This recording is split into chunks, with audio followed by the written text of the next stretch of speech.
My name is Gavin Evans, and this is my review of The Last House on the Left, the 2009 remake.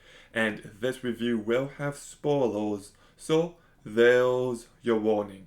But I've never seen the original movie, but I have heard great things about this one, so I had pretty high expectations, and this movie is frustrating. I do like it, but it's a lot more of a mixed bag than I was expecting it to be. So I'm going to divide this review up into three different sections: the cast, the first half, and then the second half. So let's begin talking about the cast. And Sarah Paxton, I thought, was absolutely terrible in this movie. She is never remotely convincing, and it just felt like a very phony performance.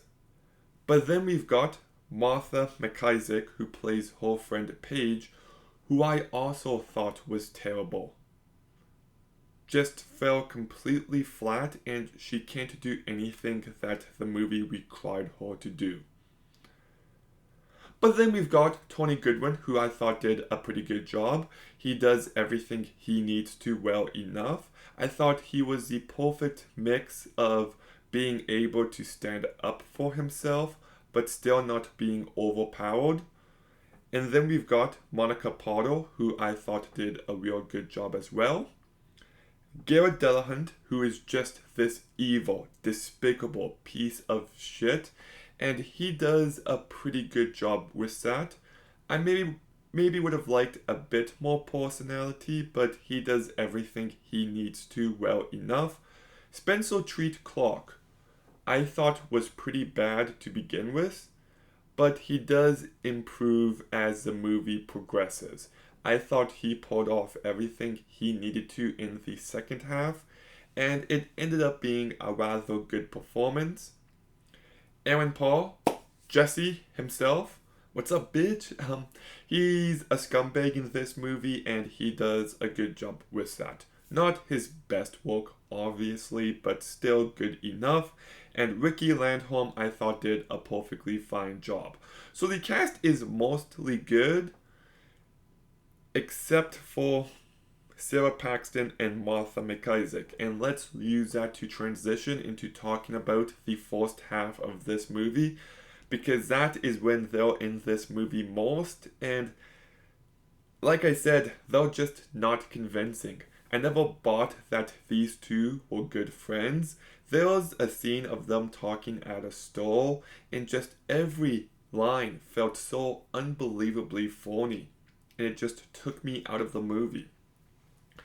And it doesn't help that the script is pretty shitty.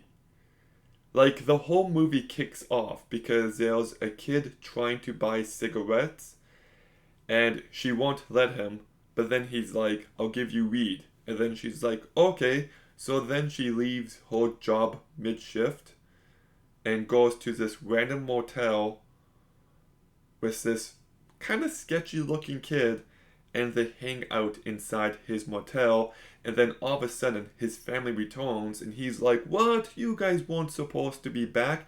It just felt so contrived. And then we've got a good chunk of time where these three scumbags are just pretty much torturing these girls. My issue with this is that it goes on for far too long, this entire section. You know, and it just felt like it was trying too hard, and if you just trimmed it down, made it so like the punches had a bit more weight to them, I feel like this didn't have to be like the entire first half of this movie. I just felt like it was actually really poorly directed, and the writing was just not there, and it didn't have the weight that it seeked to have. And like, obviously you hate these guys. Like I said, they're despicable. They do some terribly evil stuff.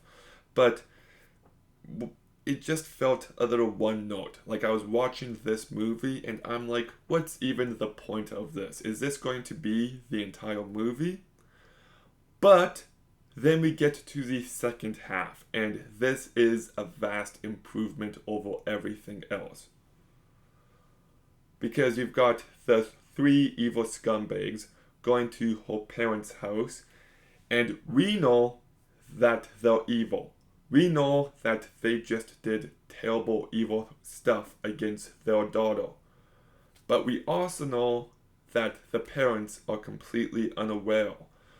So you're just on the edge of your seat, waiting for things to escalate, waiting for them to find out, waiting for just shit to hit the fan. And it's just that constant waiting that ended up winning me over with this movie. I was just locked in, and I did feel like it delivered on the tension that it needed to. And the movie also just becomes really brutal. There was one scene with Aaron Paul's arm in a carburetor, which was really effective. And then we've got a scene where Garrett Dillahunt's head is in the microwave, and I'm just like, excellent. Like, you know, you want that payoff to everything that's happened in the rest of the movie. So I do feel like by the end, the movie delivered, but that first half was just rough. Like I said, it was just going on for too long. I thought the movie just wasn't as effective as it was trying to be.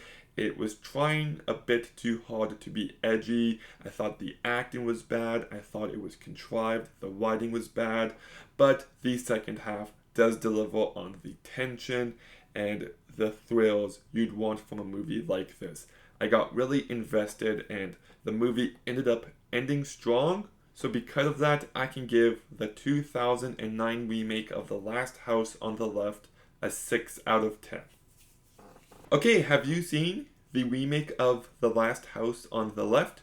What did you think? Let me know in the comments down below. Make sure you like, comment, subscribe. Stay tuned for more videos soon.